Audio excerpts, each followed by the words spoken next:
Hi friends, welcome to Blessy vlogs. ఇప్పుడు మనం raw mango ఎలా నిల్వ చేసుకోవాలనేది చూద్దాం. ఇది 1 year పాటు ఉంటుందండి. మనకి ఎప్పుడన్నా కర్రీస్లో వేసుకోవాలంటే ఈ మ్యాంగోని యూజ్ చేసుకోవచ్చు. ఎలా చేద్దామని చూద్దాం. ఫస్ట్ మ్యాంగోస్ తీసుకొని వాష్ చేసుకొని పెట్టుకున్నానండి. చేసిన తర్వాత శుభ్రంగా తుడిచేసుకోవాలండి, మనం తడి లేకుండా.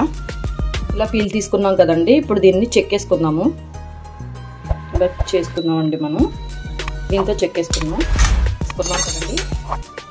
చేసుకున్న దాంట్లో కొంచెం సాల్ట్, పసుపు కలుపుకుందాం అండి. శుభ్రం కలిపేసుకుందాం. ఇప్పుడు దీన్ని మనం ఒక ప్లాస్టిక్ బాక్స్లో తీసుకున్నాం అండి. ఇది ఒక ప్లాస్టిక్ బాక్స్లో తీసుకున్నాం కదండి. సాల్ట్ అండ్ పసుపు కలిపిన పేస్ట్.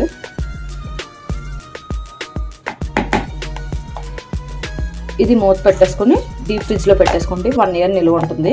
మీకు ఎప్పుడైనా కావాలి కర్రీస్లో కంటే ఒక 10 minutes ముందు తీసుకుని ఎంతకు సరిపోతే అంత వేసుకోండి. ఖచ్చితంగా పాడవదండి. ఇది 1 year పాటు ఉంటుంది. Thank you for watching.